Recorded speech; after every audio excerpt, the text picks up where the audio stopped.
In this video, I'm going to show you how you can fix a very common issue. The display on your phone doesn't turn on. You press every button several times, you try everything you connect it to your computer, but it simply doesn't turn on. It doesn't show anything on the display.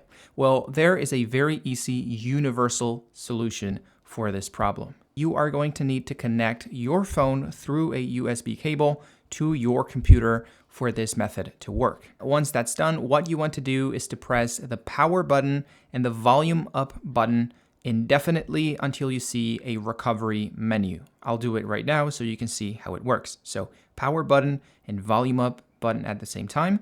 1, 2, 3, 4, 5, 6, 7, 8, 9, 10, 11, there it is, the recovery menu. If your display was not working properly, you probably didn't see the Samsung menus you saw earlier. You're just probably going to see this menu. And as I said, if it didn't work the first time, try again, try a third time. And if at the third time it didn't work, what you want to do is to try it with a second combination of keys.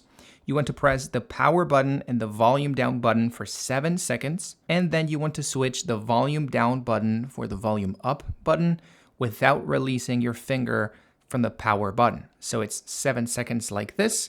And then you lift up this finger and replace it for the volume up for another more or less 7 seconds.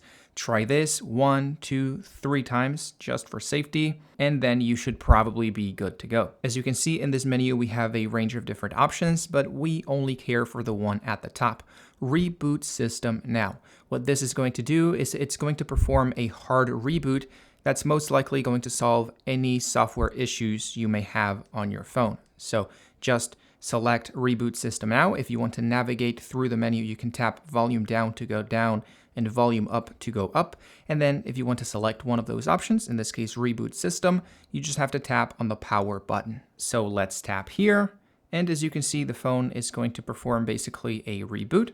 There it is. Now it's launching back again. As you can see, after a couple seconds, the phone is now ready to go. Now, that being said, if after trying the first method for 3 times and the second method for 3 times, it hasn't worked yet, you haven't seen anything on your display, it is very likely a hardware issue, meaning your display is physically disconnected or wrong, or it's faulty. So you have to take your phone to a repair shop and see what's going on.